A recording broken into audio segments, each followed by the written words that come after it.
So ang hermeneutics po is the art and science of biblical interpretation. At tatalakayin natin kung bakit tinatawag na art and science ang hermeneutics.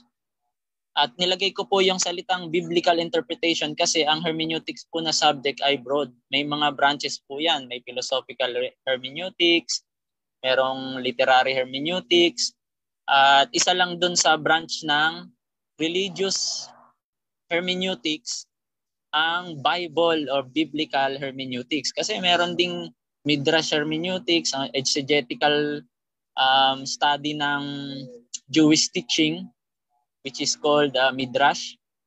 At ganun din sa Quran, may mga hermeneutics din po sila, Vedic hermeneutics. At sa atin naman po, Bible interpretation o biblical hermeneutics. Sec-registered po ang ating eskwelahan at kasisimula po lang natin na ma-register noong March. At nag-start tayo formally ng June. At sa biyaya ng Panginoon, ito ay vision lamang 2 years ago ng panahon ng pandemic. Nagtuturo po tayo sa mga ibang bansa tulad ng Spain, ng mga kapwa nating pastor. And I'm praying talaga na mairehistro ang pagtuturo para maganda naman po at maging credible yung pagbibigay natin ng credential. Gayon din po sa Philippine Association of Bible and Theological School, also known as PABATS. PABATS po ang accreditation schools ng mga Bible or biblical institution.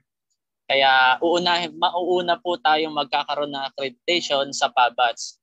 Whereas may mahigit 100 po na mga Bible school po ang naka-accredited po sa under PABATS.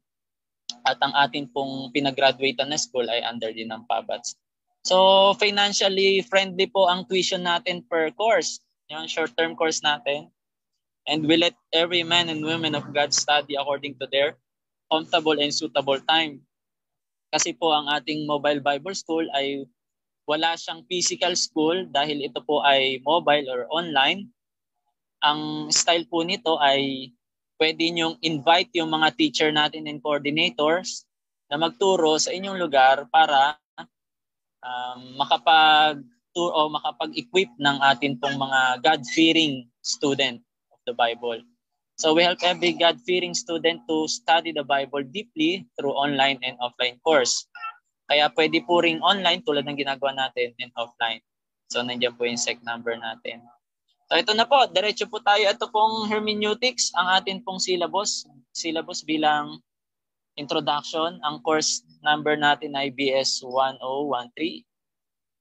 Ibig po sabihin ng first number na 1 is for freshmen. 01 means ito ay number 1 needed as a subject sa mga first year.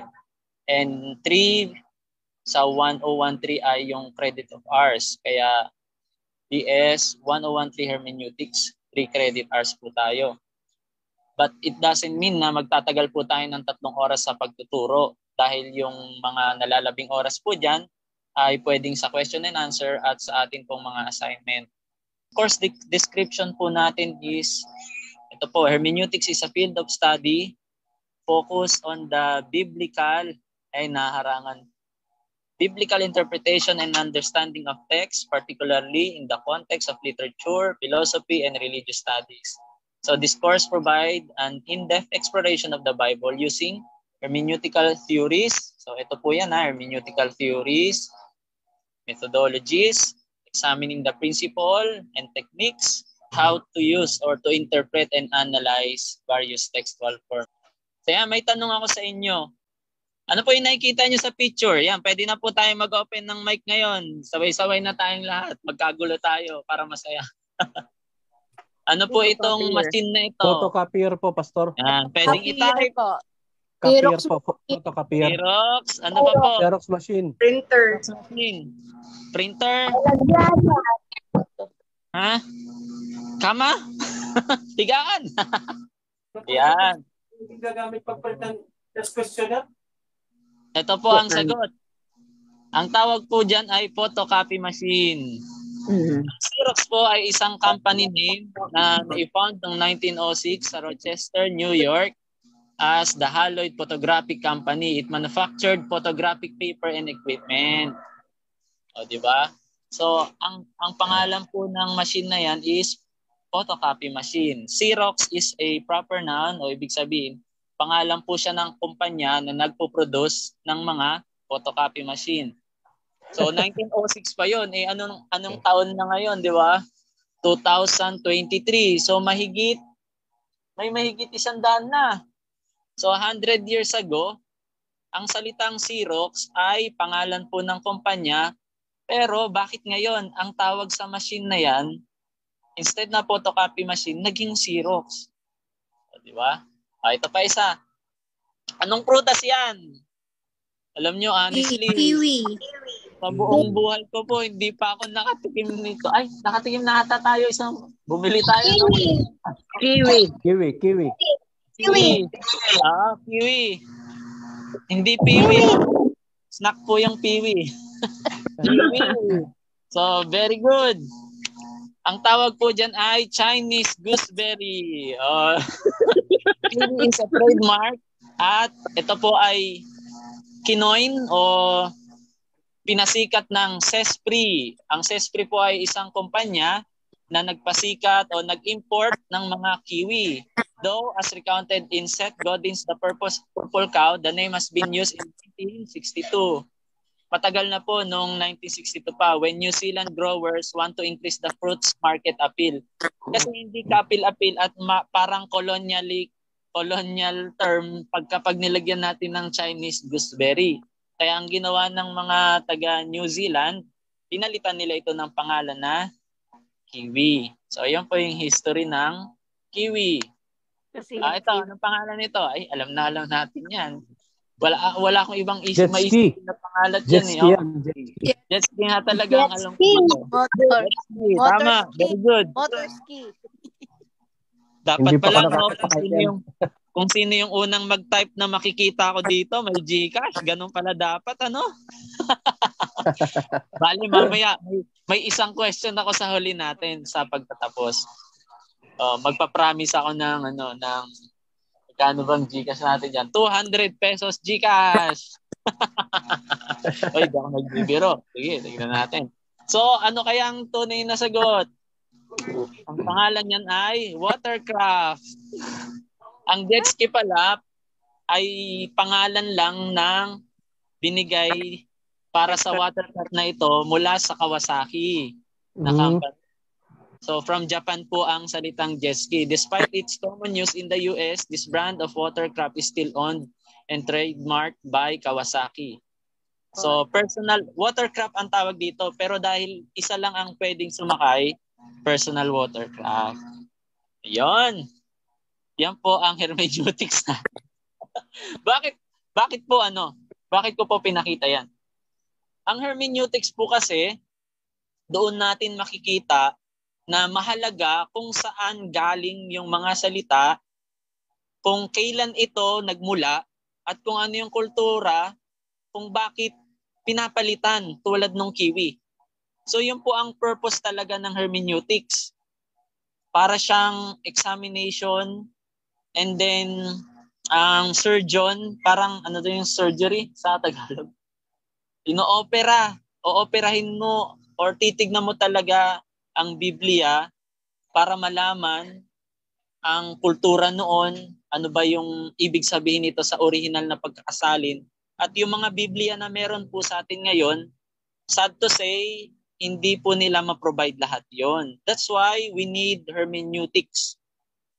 Kailangan po nating pag-aralan ang hermeneutics. So marami pong susuporta sa Biblia.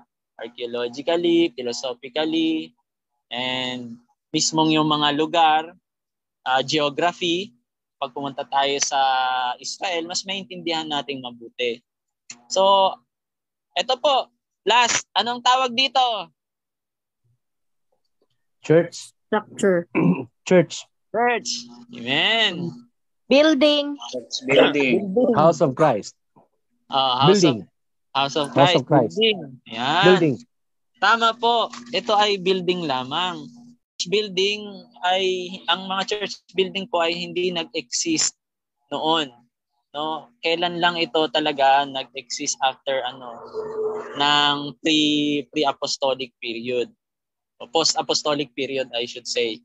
So hindi po sila gumagawa ng sariling building, but gumawa sila ng synagogue type kasi ang synagogue kasi it is a small hall kung saan tinuturuan ang mga bata at binabasa ang scroll kasi doon lang available ang mga scroll eh.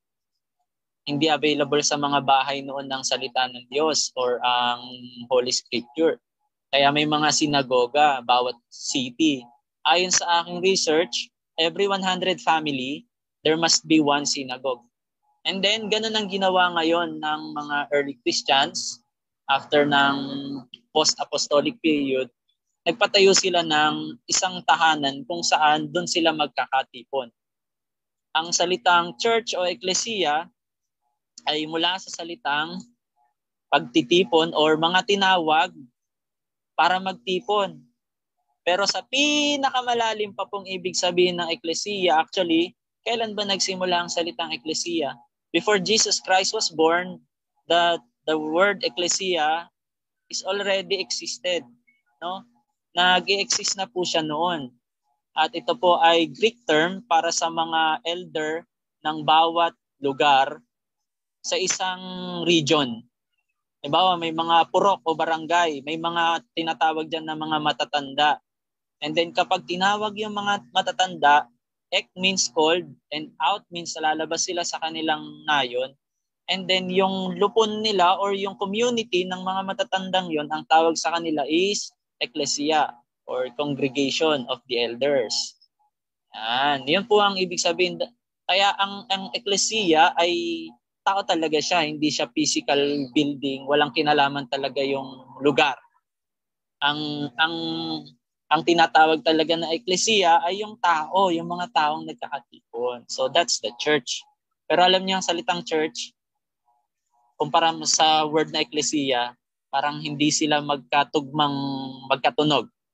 Mas magkatunog pa ang iglesia na Tagalog at ang ecclesia kaysa sa church. Diba? Dahil meron ding pinagmulan niyang salitang church. Hindi natin tatalakayin ngayon. So, yan po ang kagandahan ng hermeneutics. From secular to biblical, napakaganda po na may apply ang hermeneutics. At ang atin pong course objective sa hermeneutics ay 3. Cognitive, it is for to know and to understand. Pag ibig sabihin ng cognition or cognition is the mental action or process of acquiring, understanding through thought, experience, and senses. So yan po ay sa mental, kaya may brain na symbol. And affective or feel motivation, objective natin, ibig sabihin ng affective is relating to mood or feelings. Kasi ang hermeneutics, hindi lang basta dapat critical thinking, kailangan din ng attitude ng tao, ng kanyang puso, at yung pakiramdam, no? And last, volitional or do competencies. Pag sinabi mong volition, it's the faculty or power of using one's will. Kumbaga yung intentional dapat na yung natutunan mo ay gagawin mo. So yan po ang ating objective, 3 po yan. Specifically, ito po yung una. Number 1, cognitive or to know and understand, to familiarize students with the historical and literary context of the Bible.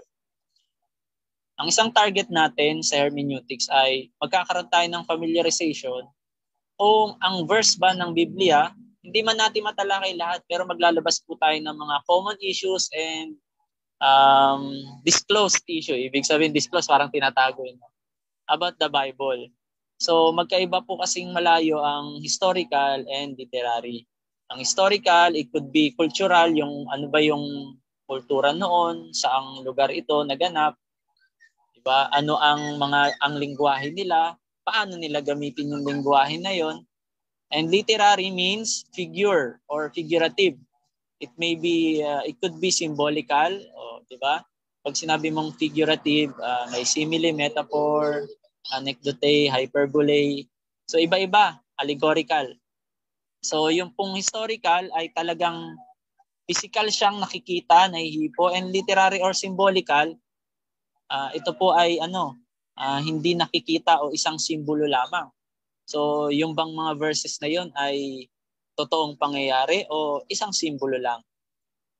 Diba? Bigyan natin ng isang example, yung hell. Ang hell po ba ay simbolo lamang ng paghihirap sa lupa?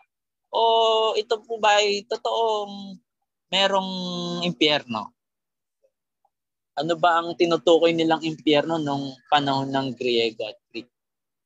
Yung Hades, Sheol, yan. So sa pamamagitan ng methods ng hermeneutics, maintindihan natin at malolocate natin or mapafamiliarize tayo kung ang word ba na ito ay historical or literary.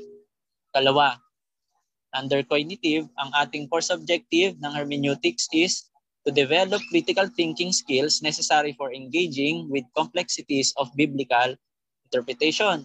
So, ini-encourage natin na magkaroon tayo ng critical thinking skill and we have to develop it.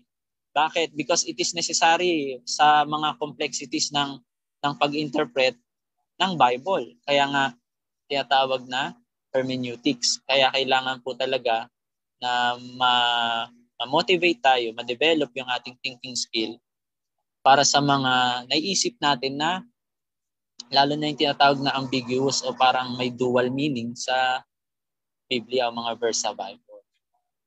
Yan. Number 3, under cognitive o cognitive, to know and to understand. Ang isa pong ating objective is to equip students with knowledge and tools to interpret the Bible responsibly. Kaya kailangan po ma-equip tayo ng knowledge. Tools means magbibigay po tayo ng mga Bible tools in PDF format at meron din po tayong available na hermeneutics ebook PDF format. Books po yan. At mamaya po makikita natin kung sino yung mga authors na mga available natin na manual or book study or para sa further study. Hindi po natin i-quote yung pag-aaralan mismo yung mga book na yon, pero kinompile po natin siya at kinompress. So ito po, sample ng historical versus literary para maintindihan natin mabuti in cognitive part. Isa sa mga course objective natin, titignan natin yung context of culture at saka yung symbolism. Narinig na po natin, di ba, yung salitang mabuti pa yung kamelyo makapasok sa butas ng karayom kaysa sa mayamang makapasok sa kaharian ng Diyos. Popular po yan from Luke chapter 18 verse 25, quoted by Jesus Christ. Di ba po? Sabi doon, indeed, it is easier for a camel to go through an eye or the eye of a needle than for someone who is rich to enter the kingdom of God. Titignan natin yung buong kwento. Merong rich man, lumapit sa kanya, paano makapasok sa kaharian ng langit. To make the long story short, sinabi niya, nagagawa na daw niya yung 10 utos at nung inutusan o sinabihan siya ng Panginoon, kung gusto mo maging ganap, anong sabi? Uwi ka sa inyo, ipagbili mo ang iyong ari-arian at ipamigay mo sa mahihirap. Pero ang sabi doon, tumalikod siya sapagkat siya ay napakayaman, sobrang yaman. Ngayon, ang tanong, literal bang mabuti pa yung kamelyo pumapasok sa butas ng karayom tulad ng nasa picture? May ganyan bang malaking karayom dati? Di ba?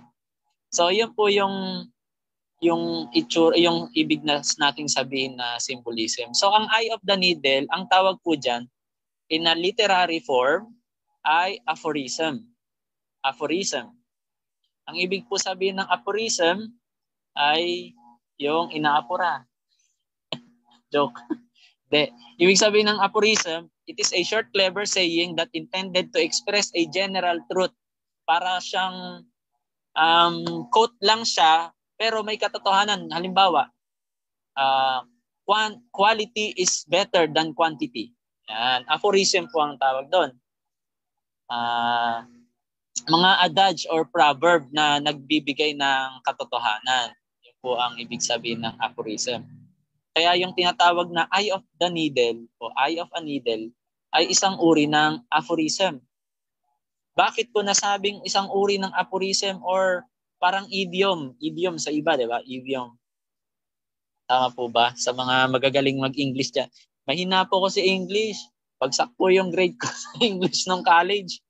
Pero biyaya na lang Panginoon. Nagtuturo tayo ngayon ng hermeneutics. Kaya nagpapa-suporta ako dyan sa mga educator natin na naririto. Tulad ni Pastor June.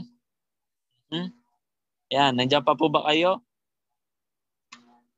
Ngayon, itong aphorism na eye of the needle, naikot po itong salitang eye of the needle sa Luke chapter 18 verse 25 in the Bible, sa Quran chapter 7 verse 40, sa Babylonian Talmud at sa Midrash. Jewish po yan, Midrash. Tsaka yung Talmud, opo. Jewish po yan, mga books nila, external books, maliban po sa scroll or sa Holy Scripture of the Old Testament. So ayan po, aphorism. Naikot po yung eye of the needle. Kaya isa po siyang popular na salita or proverb. Ano ba? Sa awikain o sa lawikain? Hindi rin eh. Parang basta salita po siya na may katotohanan naman pero hindi direktang yun ang kanyang ibig sabihin. So, alam niyo po ba, meron pang isang, sa literary po yan pero historically, pwedeng totoo siya. Hindi ko sinabing 100%.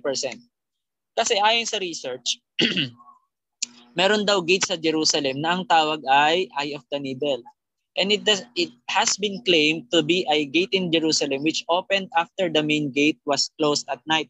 Kapag gabi, yung main gate sarado, kaya ang dinadaanan nila ay isang maliit lamang na butas bilang gate. At ang ginagawa po ng camel, lumuluhod po sila para makasuot doon. A camel could not pass through the smaller gate unless it was took and had a baggage removed. The story has been put forth since at least 11th century and possibly as far back as 9th century. However, there is no widely accepted evidence for the existence of such a gate. Kaya possibly lang po ito. No, sa historical, parang meron kasing mga quotations ng mga early books na meron talagang gate. But dahil nga wala nang nag-exist na gate ng Jerusalem, no, ay halos ang natira na lang nung panahon na yun yung Wailing Wall na tinatawag kung saan iniipit yung mga prayer request at nagpe-pray ang mga Hudyo na ang Messiah ay naway magbalik. Kaya it is not 100% historical, but we can still quote this na kung i-apply natin ngayon, pwedeng ganun nga. Dahil ang hirap sa mayaman talagang lumuhod at magtiis at yung baggage niya iiwan, 'di ba? Tulad nung mayaman, hindi niya maiwan yung baggage niya, ibig sabihin yung mga kayamanan na talagang mahal na mahal niya. May mga gamit din tayo na nasa bag, 'di ba? Na ang hirap-hirap mong alisin. 'Di ba? Ano kayang baggage 'yon? Type nyo nga kung anong baggage yung hindi maalis sa inyong bag. Number 1 na sagot dyan, cellphone. Sa bulsa o kaya sa bag. Yan. Titignan natin. Kayo, ano bang baggage ang hindi nyo maiwan-iwan? Type nga natin. Tamo, cellphone nga talaga. Kahit sa akin, pag naiwan ng cellphone, minsan pag bumabiyahe ka, babalikan mo eh. Babalikan mo siya. Ganun minsan kahirap. So, ito po ang isang example. Ito pa isang picture. Yan, may nakita din po doon sa isang gate. Ewan ko kung ito yung totoo na yon, pero ano lang ito ni-reconstruct lang po ito para ipakita na ganyan po ang itsura ng gate sa Jerusalem na tinatawag na the Needle Eye. Opo. Ito po ay Needle Eye. Currently po ang tawag diyan ay Needle Eye. Pero modern na po 'yan, no? Modern na ibig sabihin kailan lang po 'yan ginawa at pinangalan ng Needle Eye. Susi sa kwarto, pera. Ay, pera talaga. Pag wala kang pera, bababa ka talaga sa sasakyan. Narunasan ko 'yun, bumaba ako ng jeep para lang kunin yung bumalik at kunin yung aking pera. Susi sa kwarto. Sa live stream naman, may ID, wallet. Tama nga, yung ID. Lisensya.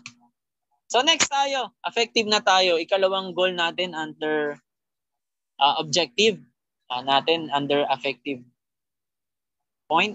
So to cultivate a deep appreciation for the significance of the Bible as a sacred text across different religious and cultural tradition. So kailangan makultivate yung deep, as in deep na appreciation. Kasi minsan hindi natin na-appreciate ang Bible eh. Napakaganda talaga ng Biblia kapag gagamit ka ng microscope. Ibig sabihin ni microscope, kusa pong may lumalabas na mga oxygen, maliliit na bilog na mga hangin. So ibig sabihin kahit naputol mo na ang sanga o yung dahon, ay nagke-create pa rin siya ng oxygen, 'di ba? Kaya ganun din ang Bible. Kapag gumamit ang hermeneutics ang magsisilbing microscope na makikita mo at mas ma-appreciate mo in a deep sense kung gaano ka-importante at kung gaano kaganda ang Biblia. How it was being a sacred item o yung banal at pinabanal ng Panginoon na ibinigay sa tao across different religious and cultural tradition. Kaya ibang-iba po talaga ang Biblia kumpara sa mga religious text na meron ang ibang reliyon. Kasi may mga religious text din sila, yung Quran, di ba? Yung Veda, yung tinatawag na para sa mga Hindus, mga sulat ni Confucius. So ibang-iba po talaga ang Bible. Dahil biblically and scientifically, before pa ma-discover ng modern science na na-prove na talaga ng Biblia or nasabi na ng Biblia. So marami akong mga paunti-unting i-reveal sa inyo about that. So ikalawa, to encourage student to approach the biblical text with curiosity, openness, and respect for diverse interpretation. Bagamat makikita natin na ang Biblia ay talagang galing sa Diyos, hindi po ito dapat maging exemption na tayo po ay mawalan tayo ng hindi natin maibigay yung respeto natin sa iba. Ganon. So dapat habang lumalalim tayo sa Biblia, sa pagkakaalam, sa katotohanan, dapat mas malalim din yung respeto na maibigay natin sa iba na hindi mo kapananampalataya. Ulitin ko po minsan kasi, porke naturuan na ng mga doktrina at magagandang bagay ang isang tao, ay hindi naman totoo yan. Parang harap-harapan nating kinokorek or pinapahiya ang isang tao na ikaw lang ang magaling at siya yung paimpyerno. Parang ganun ba? So, ini-encourage ko po kayo, mga estudyante ng salita ng Diyos, na ang hermeneutics hindi lamang dapat sa utak at sa pagalingan nito, kapatid. Ito pong hermeneutics ay ilalapit tayo sa kabanal-banalang hatid ng Panginoon na salita niya, kaya nga banal na salita o Holy Bible. Diba? Upang tayo rin po ay maging banal at magbigay ng respeto na bagamat iba ang kanilang relihiyon, no, kaya pa rin natin silang mahalin. Hindi katulad nila. Pag ibang relihiyon na hindi nila katulad, pumapatay sila. Tayo hindi. We love our enemies. Amen? So, ikatlo, to foster an empathetic understanding of the biblical authors and their intended audience. Ibig sabihin ng empathetic understanding, you're putting kung ano ba yung intention niya, bakit niya sinabi, bakit niya sinulat, bakit yun ang kanyang mga ginawa, no, in action, in words, at in culture. So yun po ang ating pong mapag-aaralan kapag nakita natin yung deep study natin sa hermeneutics and all of the methods. So ikaapat, to deepen the relationship to God and the knowledge of our Lord Jesus Christ for His glory alone. Siyempre, hindi natin pwedeng alisin sa affective objective natin, mga kapatid, na pag-aaral ng hermeneutics, ay yung lumalim yung relasyon natin sa Panginoon. Hindi po para lumawak lang ang kaalaman natin at tila baga para tayong nagsasalitang mga pastor o mga tagapagturo, mga estudyante ng salita ng Diyos na mabulaklak ang ating mga labi at madahon, ngunit ang ating mga paay o ugat ay hindi nakabaon mababaw lang. So ang ano po nito ay pagpapalalim hindi lang sa doktrina kundi direktang sa puso ng ating Panginoong Hesus para sa kalwalhatian ng Ama natin sa langit. Amen po ba? Pwede mo magsabi naman ng amen dyan. Baka naman wala na akong kausap. Amen. Amen po, Pastor. Amen. So, ilan na ba yung ating meron tayong 28 na kasama. So, maraming salamat sa 28 na nakatawid sa ating pong effective or what you have to feel and be motivated with as we study the subject hermeneutics. Amen, Pastor. Amen. Ito, para magkaroon tayo ng deep appreciation. Kasi nga sabi dito, ito appreciate, di ba? To cultivate a deep appreciation.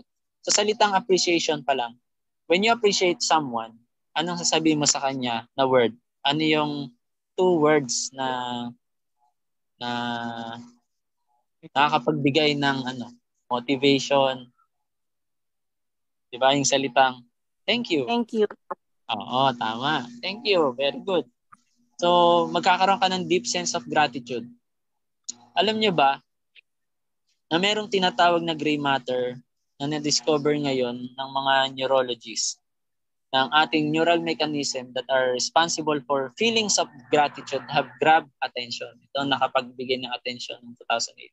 Studies have demonstrated that at brain level, moral judgment involving feelings of gratefulness and evoke in the right anterior temporal cortex, kung saan man yan, silang nakakalam. And people who express and feel gratitude to have a higher volume of gray matter in the right inferior temporal gyrus. Ano ibig sabihin niya? Yung gray matter kasi na yan, ito po yung tinatawag na dopamine at saka serotonin. Mga hormones po yan.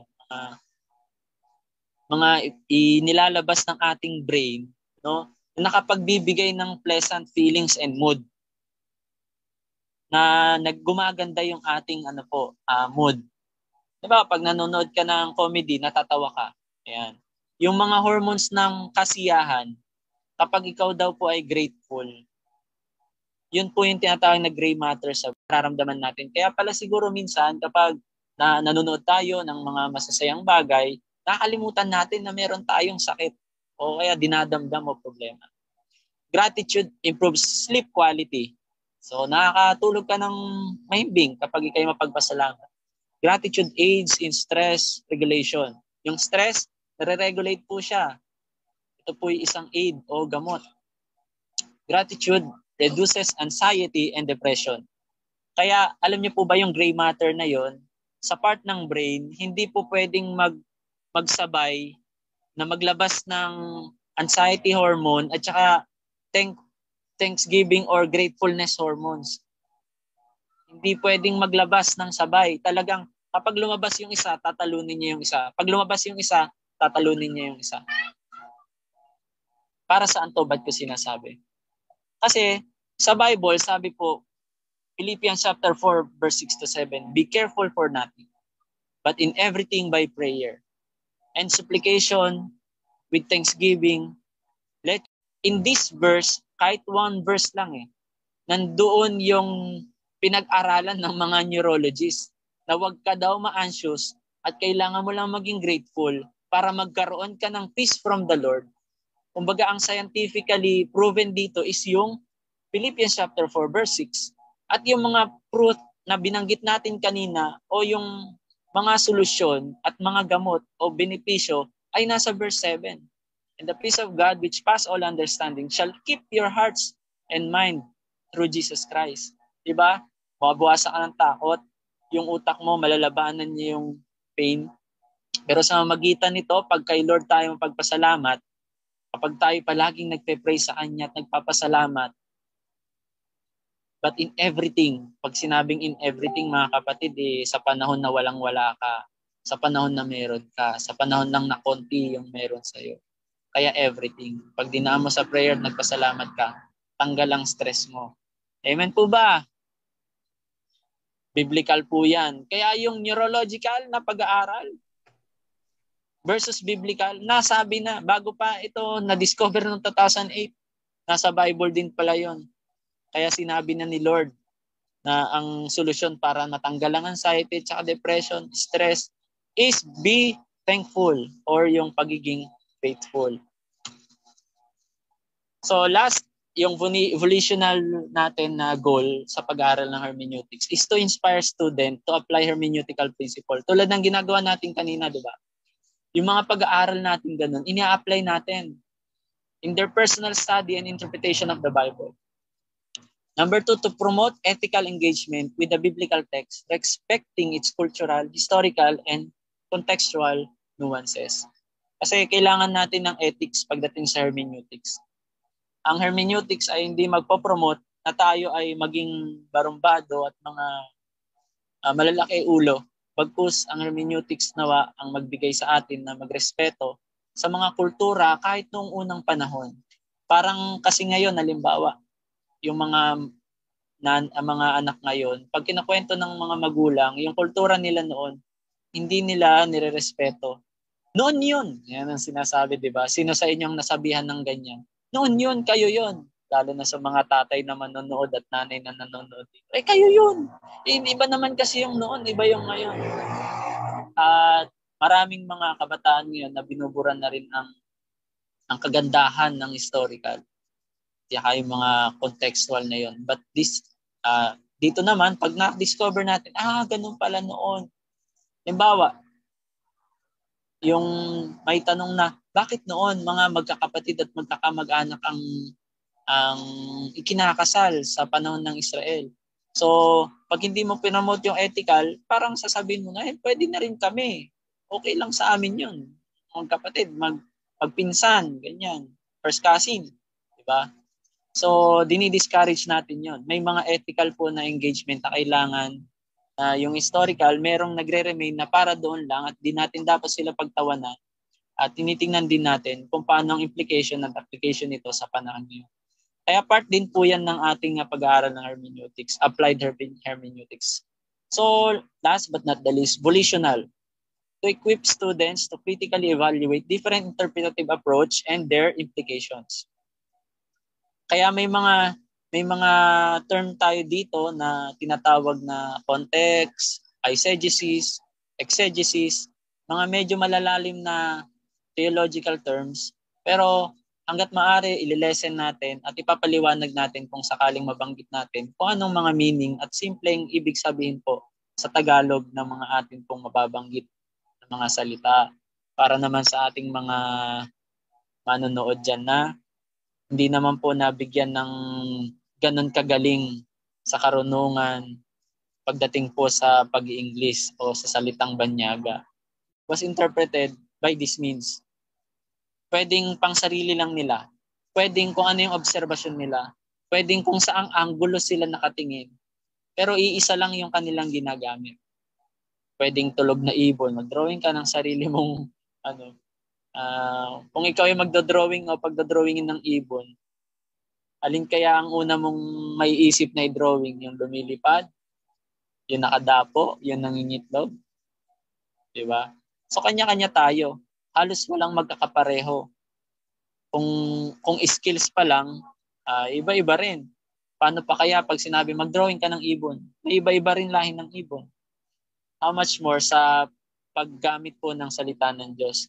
Pero ang kagandahan ng hermeneutics, bibigyan ka ng isang conclusion nito.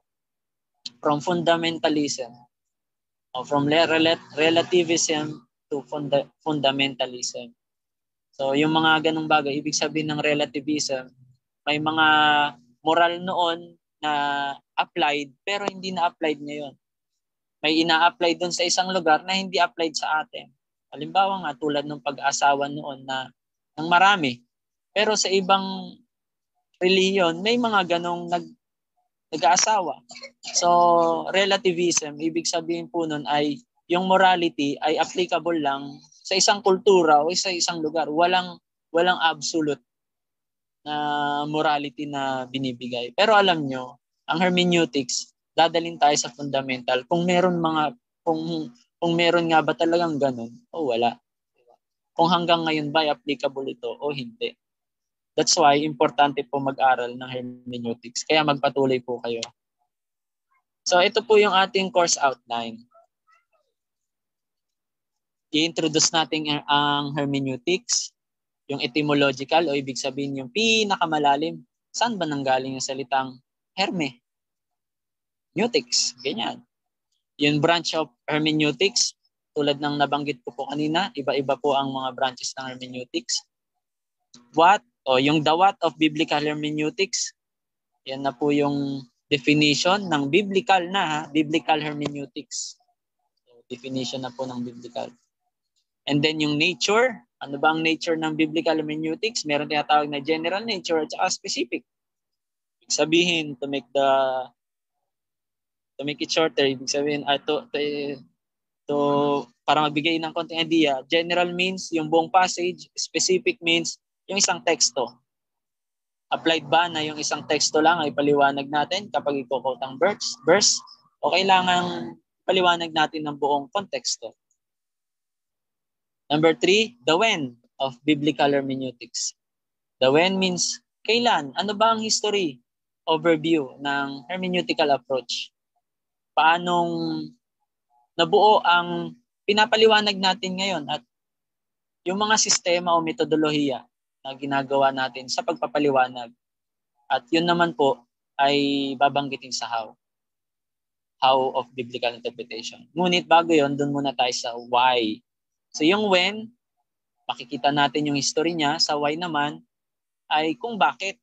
Anong mga rason? Ba't kailangan kong mag-aral pa ng hermeneutics na yan? Babasa naman ako ng Bible. Ay mamaya, papakita ko sa inyo ang kahalagahan, talagang mahalaga ang hermeneutics. Mas talagang ma-appreciate mo ng husto ang Bible. Kaya importante ang why of biblical hermeneutics. So merong 10 compelling reasons why we have to study hermeneutics. Yan po i-share natin sa mga susunod nating mga lesson. Then sa ating Roman numeral number 5, the how of biblical interpretation. How? Anong mga proseso? Paano natin to maiaayos? Paano natin maipapaliwanag? So may mga biblical principle ng interpretation. Una, contextual analysis. I-analyze natin yung buong konteksto.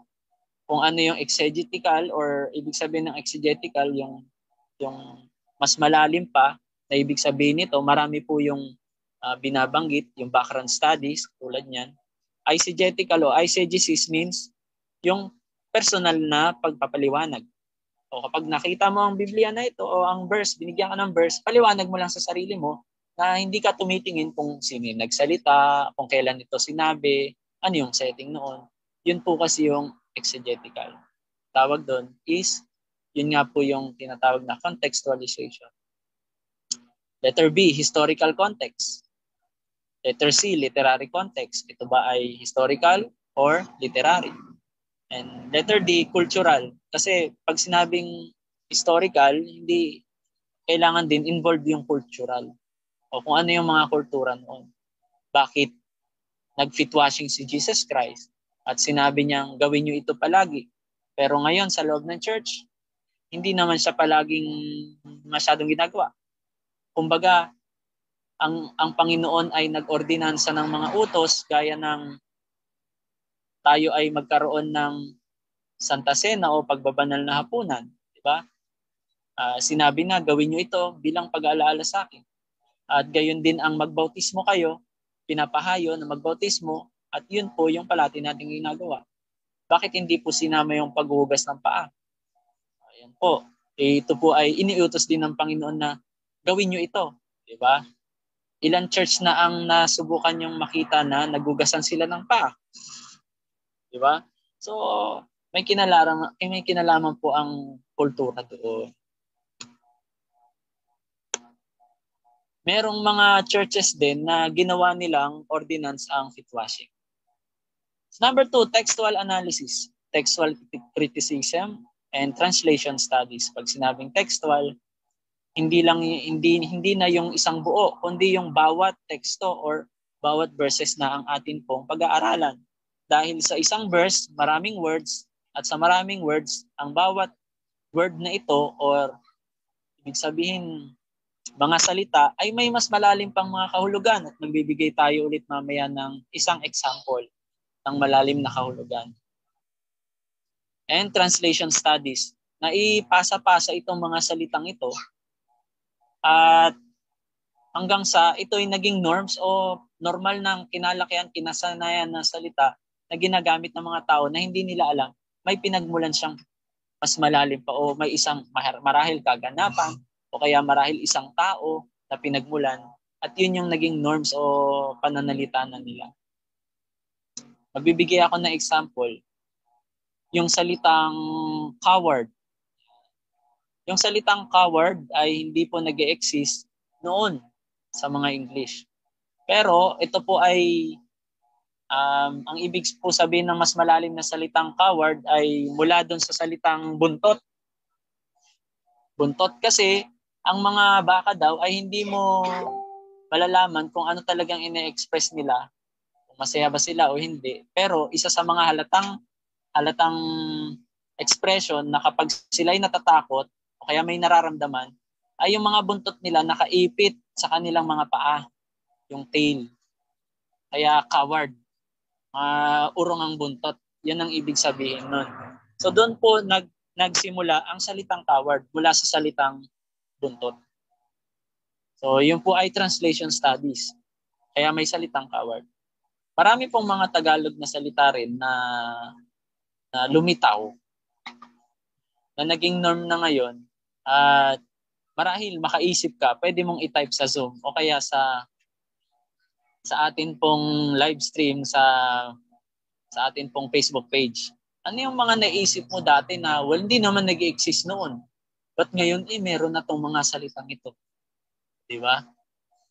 Ano yung mga salitang yun na marahil ay maaari mong maisip na, man.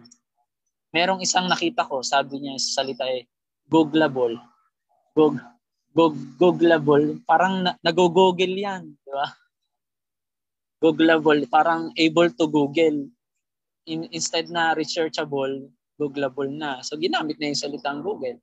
Yan yung mga modernong mga salita na pag sa textual criticism, ganun din noon. Habang ginagamit nila yon, meron pang malalim pa na pinagmulan o pinagugutan ng mga salita. Grammatical analysis. It is syntax and grammar or semantics and lexicography. Na yung grammar na binabanggit po doon ay meron pong pagkakaiba. May antithetical at pag inanalyze po natin yan, may kita natin na may parallelism, may antithetical, merong paradox. At sa syntax and grammar po natin yon mababanggit. Hindi nyo po maintindihan ang sinasabi ko ngayon, abangan nyo po. Kaya magpatuloy tayo sa pag-aaral ng hermeneutics. Genre analysis. Understanding different literary genre. Diyan po papasok yung different figurative languages natin na yung tinatawag na simile, hyperbole, allegorical, mga ganun. Applying genre-specific interpretative methods. O paano natin ma-interpret, paano natin ma-apply yung mga methods na yan? So sa genre analysis po natin yung pag-aaralan. So ito po, tuloy po natin. Ating outline, approaches to biblical interpretation, may tinatawag na historical critical method, may historical criticism, source criticism, form criticism, at reduction criticism. Yan pong mga yan ay kinikriticize natin yung historical kung totoo nga ba yan. Tulad nga po nung sinasabi na yung ang pagdaan sa butas ng kamelyo, ay mas mabuti pa daw ang kamelyo yung papasok sa butas ng kamelyo, butas ng karayom. Totoo ba talaga yung historical na yan na totoong may literal na ganong gate? So sa historical criticism, pwede nating sasagutin, not proven. Hindi siya proven. Hindi talaga. Kaya may mga ginagamit po na ganong illustration, wag po sasabihin sana na as if 100% sure na sila. But under pa po yun? Under criticism pa po yan. Huwag tayong maging sure sa mga sinasabi natin na hindi pa natin nabibigyan ng katotohanan or absolute na merong mga ebidensya. Source criticism. Saan ba talaga ang mga source nitong word na yan? O kaya yung book na yan? Sino nagsulat? Ano yung form?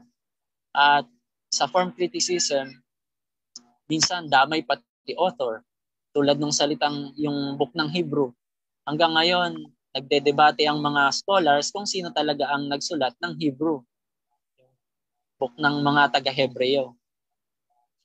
Mga Hebreo. So letter D, reduction.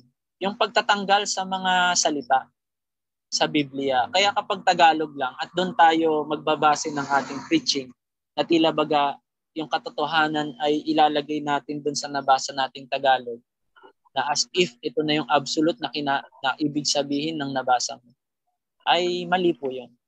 May mga natanggal po dyan at may mga idinagdag. Sa reduction criticism ng hermeneutics, mabibigyan tayo ng pause saglit. Hindi yan talagang ibig sabihin niya. Kaya kailangan po ng reduction criticism. Alam nyo ba, na sa Hebrew Bible, meron pong word sa Genesis 1:1 na hindi tinranslate. Kung word by word na tinatranslate, in the beginning, sabi niya, Bereshit. God, Elohim, bara, tawag doon ay created the heavens, Hashamayim sa Hebrew, and the earth, Haaretz, o Bihaaretz. Pero pag binasa mo yung Hebrew language, merong isang word na hindi talaga ay tinranslate. Yun ay yung salitang et. E at saka T. E, pero sa letter ng Hebrew, aleph yun. Hindi siya letter E. It is a silent or guttural form of letter. Wala siya talagang kumbaga sa mga sulat ng English, mga phonetics, baliktad na letter E. Yun po yung equivalent niya. At yung T o tav, taw ang spelling pero ang pronunciation ay tav.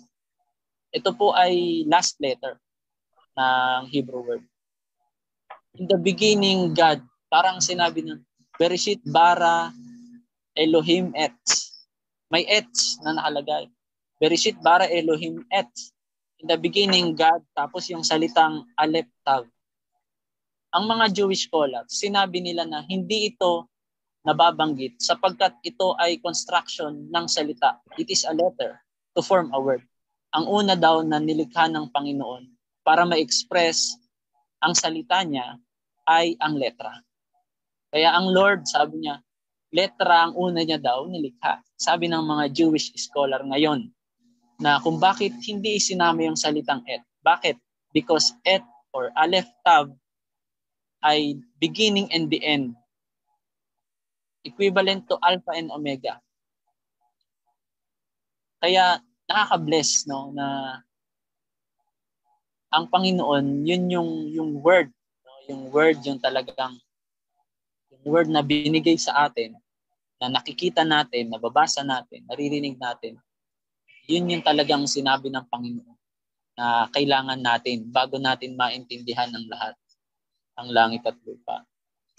So, ano yung word na tinutukoy? Yung Bible, di ba? Yung Bible. So, pag sinabi mo naman, si Jesus, but Jesus was not created. Di ba? Hindi siya created. Kaya wag nating sasabihin na si Jesus Christ ay created. Sabi nga sa John chapter 1 verse 1, in the beginning was the Word. That means, before the beginning, there was the Word. Nag-exist na before the beginning was me. So yun yung tawag doon ay reduction. So literary approach, meron tayong narrative criticism, poetic and wisdom literature, and rhetorical criticism. Pababanggit din po natin yan sa pag-aaral kasi may mga part ng Biblia na poetic siya at wisdom. Kaya ang hirap siyang banggitin as literal. At meron ding mga narrative criticism o yung kwento, pero actually yung kwentong yon ay katang-isip lang. Tulad ng mga parable. Theological interpretation, yung canonical interpretation and Christological interpretation. Karamihan sa atin, inia-apply natin si Jesus Christ sa mga bagay ng Old Testament. Kasama po yan sa hermeneutics. Paano natin mai-apply yung paniniwala natin sa Panginoon at kung sino si Jesus Christ sa Old Testament. So contextual interpretation, meron din feminist interpretation, post-colonial interpretation, liberationist interpretation, cultural and contextual hermeneutics. So matatalakay din po natin yan.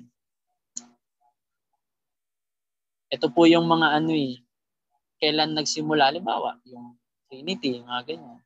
Yung pagtatanggol ng mga binabae at mga sabihin na lang natin na word na ano po, mga bisexuals na sila po ay biblical at mahal ng Diyos at naniniwala sila na mapupunta daw sila sa langit.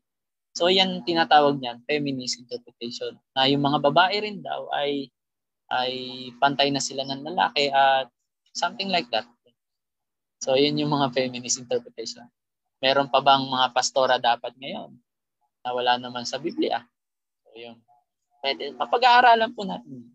The role of the leader in Bible o biblical hermeneutics. So may reader response criticism and readers pre-understanding interpreting in community. Kaya kapag sa community binabanggit natin yan, ano ang response? Maganda mapag-aralan yun para handa kayo. At kung ano ang dapat nyo ding ugaliin kapag kayo po ang binabatikos dahil sa hermeneutical studies po ninyo. So special topic natin sa biblical interpretation, meron tinatawag na eschatological interpretation, yung mga ini-interpret na binanggit noon pero mapangyayari pa lang sa inaharap. Prophecy and apocalyptic literature.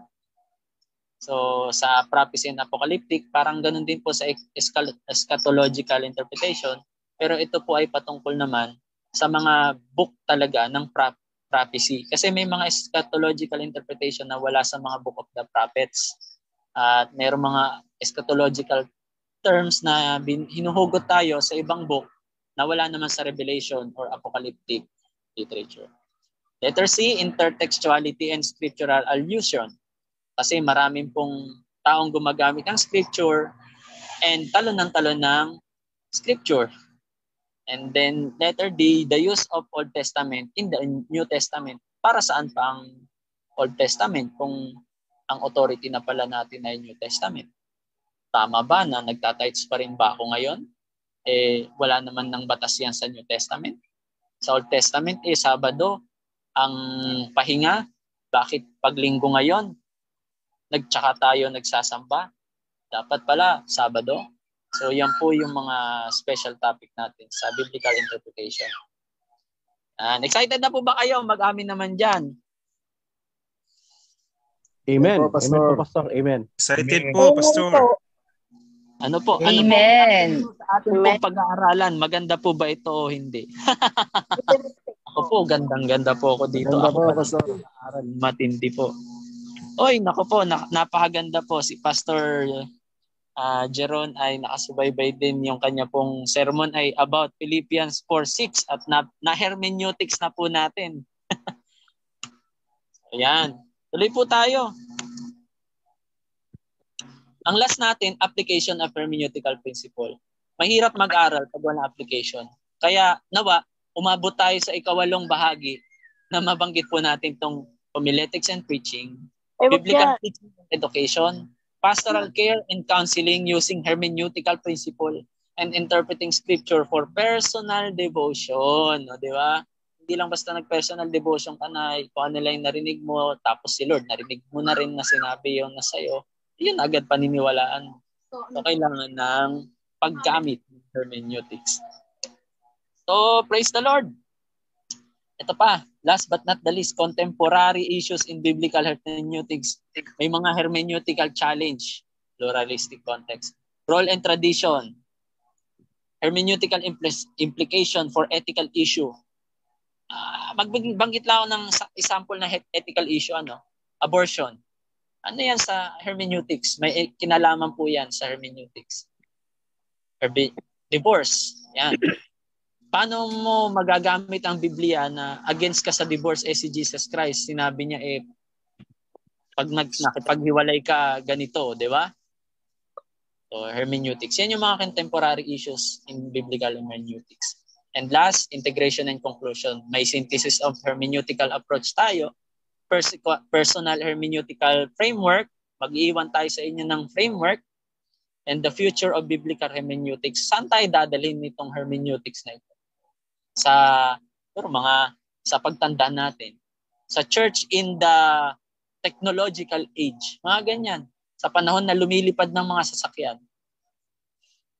So ang mga requirements natin, attendance by Zoom at saka honest viewing ng video Ito ang ating evaluation, 75%. That means, umattend ka lang ng Zoom, nanood ka lang ng video, 75% pasang-awa ka.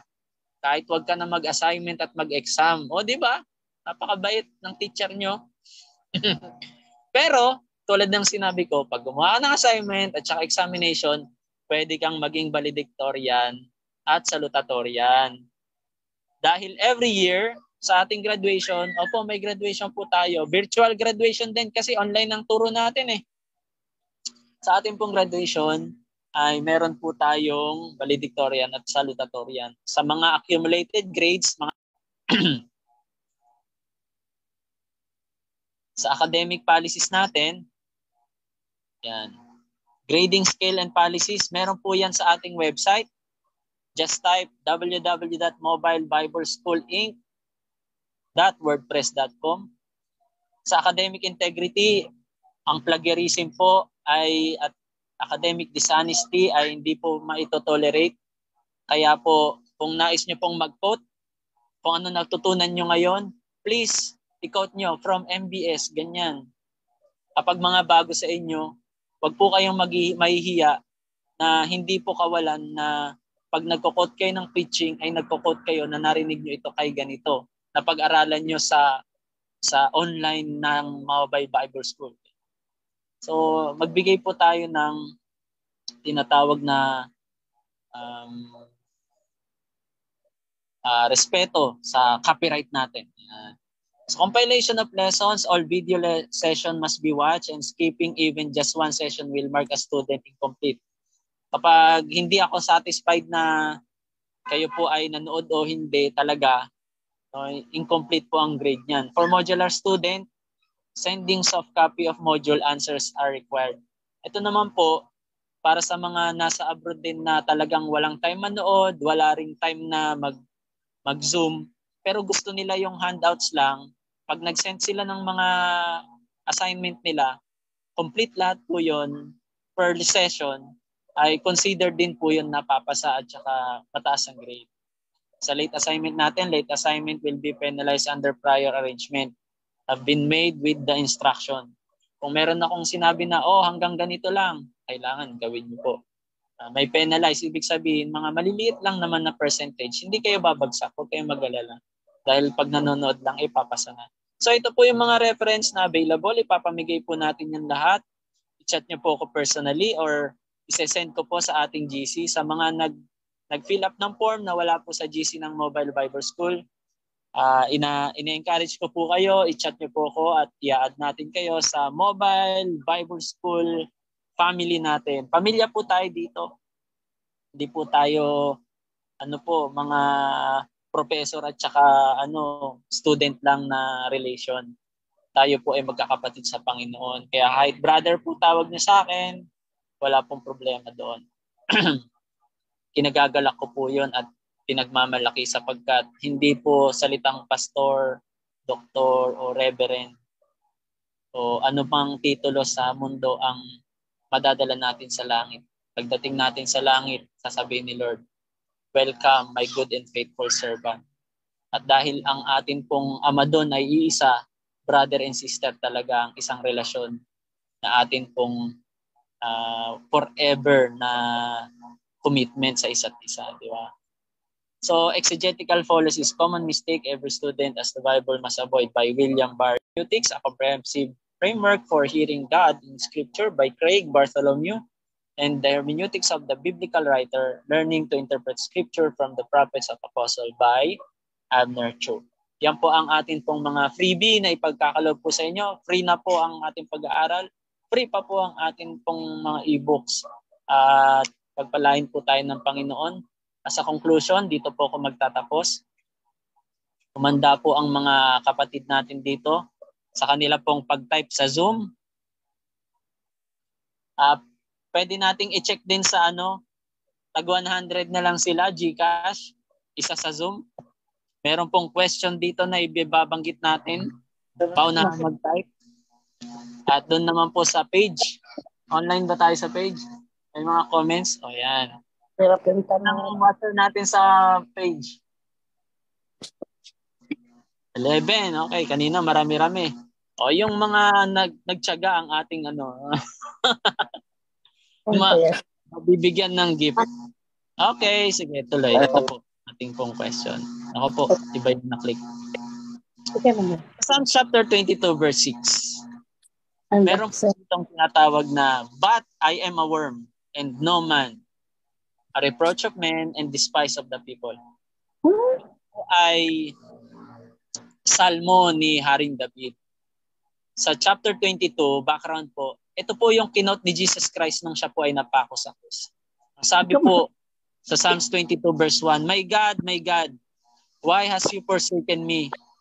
Why are you so far from helping me and from the words of my roaring? Kung itutuloy po natin yan, puro po yung iniwan siya ng Diyos, pinabayaan po siya. Pero pagdating sa verse 6, sabi niya doon, but I am a worm and no man. Ako isang uod o walang alaga. Sa Tagalog, di ba? Ngunit ako'y parang uod. Ngayon isipin nyo na yung salitang uod. Nandyan yung question natin. At hindi na isang tao. Hinahamak at pinagtatawan ng kahit sino. Di ba ganun po yung nangyari kay Jesus Christ? Kaya isang perfect example na binanggit ito ni David na siya'y naging parang uod. Perfect example sa kanya pong pagkakapako sa krus. Bakit? Dahil ba nakakatawa yung kawawang uod sa lupa? Dahil ba mahihina ang uod na nakikita natin sa dahon? O yung mga uod na tinatawag na mga aphids? Yan ang tanong. Anong klaseng uod? Yan, bahala kayo, magunahan na kayo. Isang sagot lang pag nag-multiple cancel. Isa lang, pipiliin nyo. ABC lang, walang multiple na sagot. Anong klaseng uod ang tinutukoy doon? Sa Psalms chapter 22 verse 6, ngunit ako'y uod, but I am a worm. Letter A, Lumbricus terrestris o earthworm, bulate sa Tagalog. Letter B, caterpillar o uod. Ano ba yung caterpillar sa Tagalog? Meron pa bang ibang caterpillar na Tagalog ng caterpillar? Uod. Pero ito, uod na butterfly. Or letter C, uod na aphids o yung insektong Cocos iliskis. Ano ba ito? Mukhang kaliskis. Yun na lang. Aplat sa Ilocano na pula. Uod, aphids. Aphids ang tawag dyan Kulay-pula. Ayan, meron ng mga sagot. Tignan ko lang Tignan ko. Sige, sagot na. Bawal ang doble-doble. Anong sagot natin dyan? Ito. Letter B, cherries. B, A, si Pastor George Malibong. Letter C, B, wormwood, Myrna. A, C, Lisel. A, C, B. Okay, ang unang nagsabi ng C, si Pastor Jerome Rombawa. Mukhang narinig ata ni Pastor Jerome. At nagsabi naman po dito sa nauna sa ating Zoom, congratulations, Pastor George Malibong. Okay, Pastor George. PM lang po. Ito si Pastor George, kachat ko rin ito kanina So, congrats po sa inyo. Bakit? Yan. Hermeneutics po, kailangan tignan natin yung original word. Ang tawag po dun ay exegetical. May message po ako sa inyo, hindi nyo po nakikita. James, okay. Kaninang umaga. Okay, sige po, Brother James, ititignan po natin yung message. Tapusin muna natin para masatisfy sila bakit letter C. Okay? Sabi po dito, but I am a worm, meron tinatawag na H8438. Yan po ay Strong's number ng concordance po yan.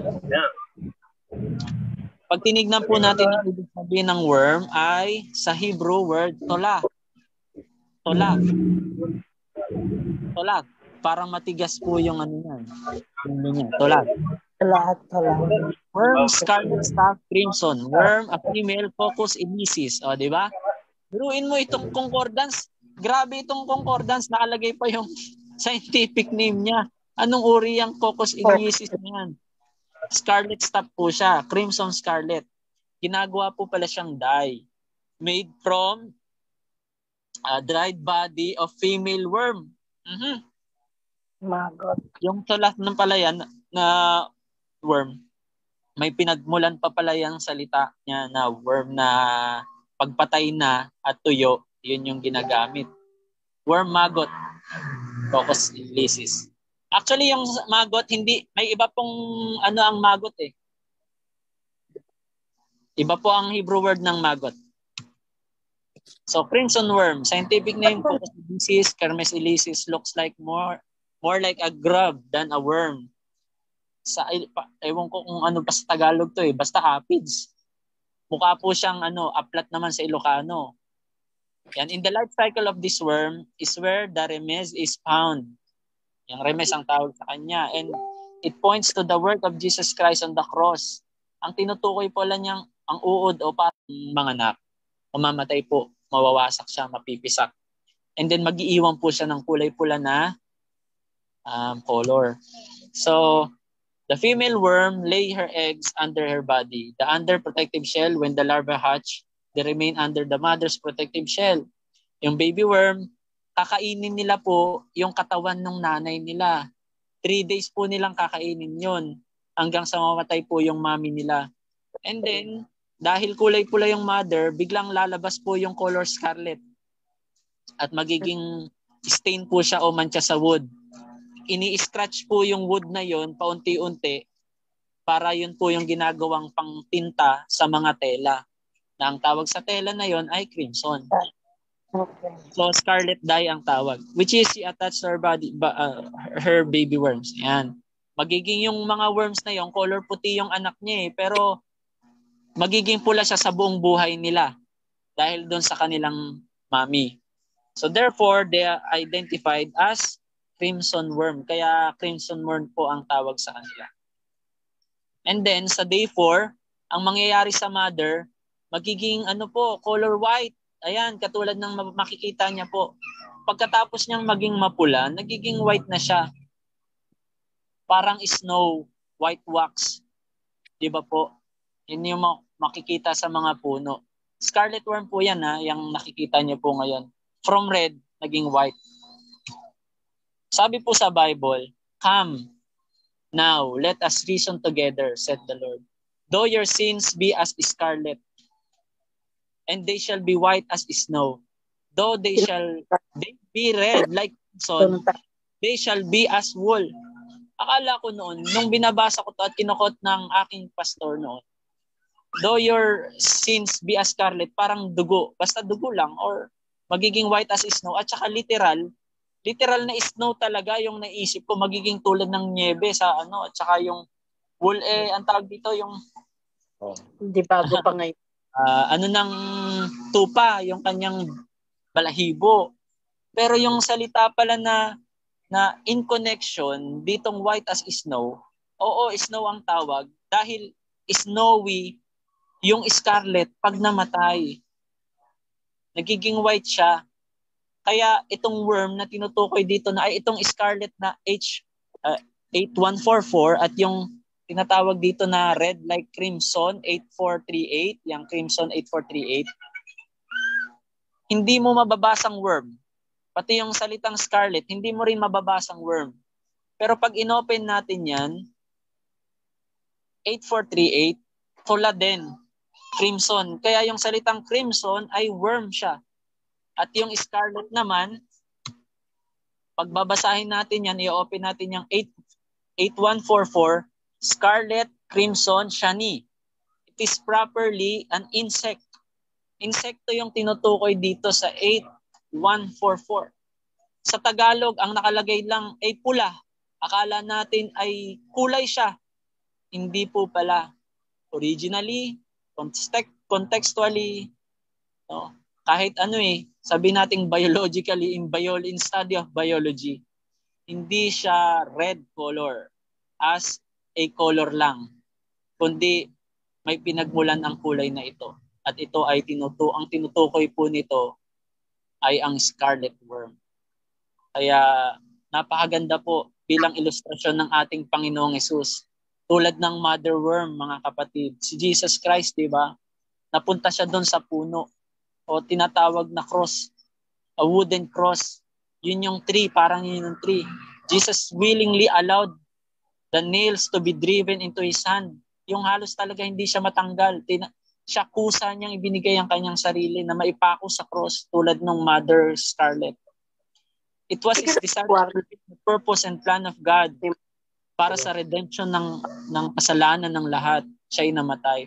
Tulad ng mother worm, inatouch niya yung sarili niya sa puno. Di ba po? Malaki ba yun? Tulad din ng mother worm, anong ginawa niya? Siya po ay nag-crash. Siya po ay nag-alis ng kumalat mula sa kanya yung stain ng red. Tulad po ni Jesus Christ, na-crash po siya. By his stripes, yung scourgings niya, by the nails, it was driven into his hand and feet. Brought forth his crimson scarlet blood that both washes away our sins. Revelation chapter 1 verse 5. And marks us his own. At inari niya tayong kanya. Tulad ng isang mother, di ba, na worm. Na nung siya'y namatay at yung pula na yun ay ibinigay niya sa kanyang anak. Dinepensahan niya at naging shield siya para sa kanyang mga anak. Tulad po natin, nakatanggap tayo mula sa pagiging anak ng Diyos. Mula sa kanyang dugo, di ba po, tayo po ay napatawad. Kaya yung po pala ang pinaka deep meaning ng ibig sabihin po ng Isaiah chapter 1 verse 8. Come now and let us reason together, said the Lord. Lord, though your sins be as scarlet, they shall be white as snow. As snow, so though be red like crimson, they shall be as wool. Isaiah chapter 1 verse 18. Pray tayo saglit, and kung may question kayo, tuloy natin mamaya. Lord, marami pong salamat, pagpalain mo ang bawat nakikinig. Yes, Lord. Wala ko, Lord, na marami ka pa pong maibibigay sa amin na wisdom sa magitan ng pag-aaral namin ng hermeneutics. Pagpalain mo ang bawat isang nakinig. Nawa, patuloy lumawak ang aming karunungan para lumawak ang aming ministry, Panginoon. At lalong maging magpakumbaba kami, Panginoon, habang nagkakaroon kami, O Diyos, ng mga karunungang nagmumula sa iyo at kalaman. Lord, i-bless mo ang bawat nakinig. Ganoon na rin po ang nakikinig pa lang o makikinig pa lamang, Panginoon. Sa panahon na may replay o saang mang lugar na mapakinggan ang iyong mga salita. Tunay nga, ang pag-aaral namin ngayon ay ikaw ang dapat maitaas, hindi ang aming sariling karunungan na matatanggap at malalaman o madidiscover na tila baga parang bago sa aming pandinig. Nawa patuloy mo kami ilid ng banal na Espiritu upang hindi po kami mailigaw sapagkat sa huling panahon, sabi mo nga, maraming mga lilitaw at bibitaw, pero kami, Panginoon, magpapatuloy kami sa aspetong ito, sa aming subject na hermeneutics at gayon din sa aming mga ministry na ipinagkaloob mo.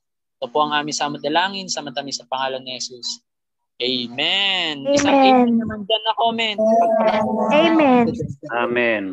Maraming salamat sa 31 natin taga-subaybay sa ating Zoom. Ako po ay nabibless sa inyo pong tiyaga na nariyan. At kung meron po kayong mga katanungan patungkol po sa ating pag-aaral sa hermeneutics, sa mga susunod na pag-aaral natin o sa mga kalabuan ngayon, kung medyo may nalalabuan po kayo,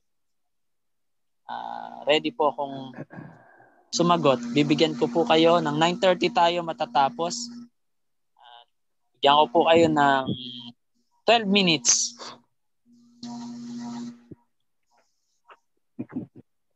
Ano po gamit nyo na apps para sa Hebrew and Greek word? Okay.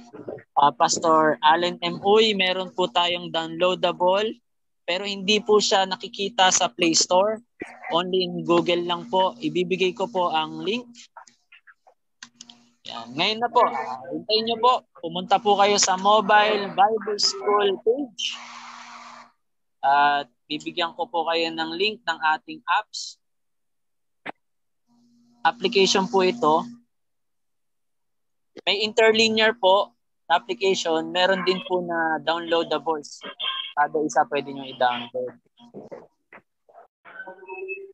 Mula po sa Mobile Bible School page.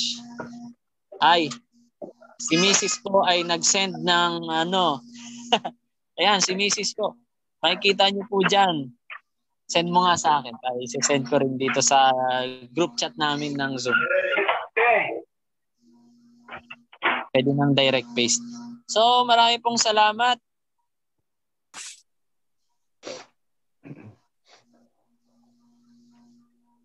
Ulit ko po, chat nyo lang po ako sa mga hindi pa po na-add sa Mobile Bible School. Check nyo rin po kung sa mga bago pong pasok at nais pong magpatuloy ng kanila pong certificate at ma-credit ang subject na ito. Pwede po kayong mag-enroll officially. Just visit our website www.mobilebibleschool@wordpress.com. Meron din po tayong Facebook page na pinopromote, Pastor's Notebook. Napakarami pong insight doon na maaring maging source niyo po na madagdagan ang inyo pong devotion at saka sermon. Yung mga outline din po doon at mga illustrations. So kung wala na po tayong katanungan, ako po ay magpapaalam na rin. Maraming salamat po sa inyo, Pastor Jerome, kay Samsung at kay Sir SJ. Maraming salamat po. Pagpalain tayo ng Panginoon. At Maraming salamat po, Pastor. Thank you po. Thank you po, Pastor. God bless. God bless po. Abangan nyo lang po. Pastor, kailan po ulit? Upload. Thank you rin po sa atin pong Facebook page. Pastor, kailan po ulit? Next Wednesday po ulit kung wala pong walang ibang plano si Lord. Basta ito po plano natin. Oh. Amen. Po. Salamat. Sige po. Maraming salamat sa inyo. God bless po sa lahat. Salamat po, Pastor. God bless po. God bless Wednesday po. po. Salamat po, Pastor. August. Ano ba ang Wednesday natin? Calendar.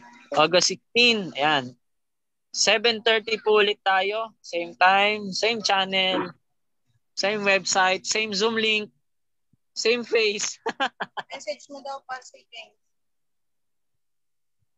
Amen. Thank you po sa MBS family natin, mga regular. God bless po. Magbigay po Salamat kayo po. ng God bless po. reflection, mga natutunan nyo at appreciation sa ating GC o kaya sa Facebook page. Maraming salamat po sa pagsubaybay. God bless us all. Salamat po. Announcement sa mga malapit po. Sa Nueva Ecija, meron po kaming magaganap na Quiet Time Vision. May book po ng book na ibibigay. 50 pesos pala yun. Ito po sa Lupao, Nueva Ecija, magaganap. PM nyo lang po ako pag gusto nyo pong makadalo. Sa mga mahilig mag-devotion, ito po ay libro na pwede nyo pong sulatan. September to October ang kanyang date palagay. Ang pag-aaralan na magiging reflection. So, thank you po. At tayo po ay magsa-sign off na po sa atin pong Facebook page.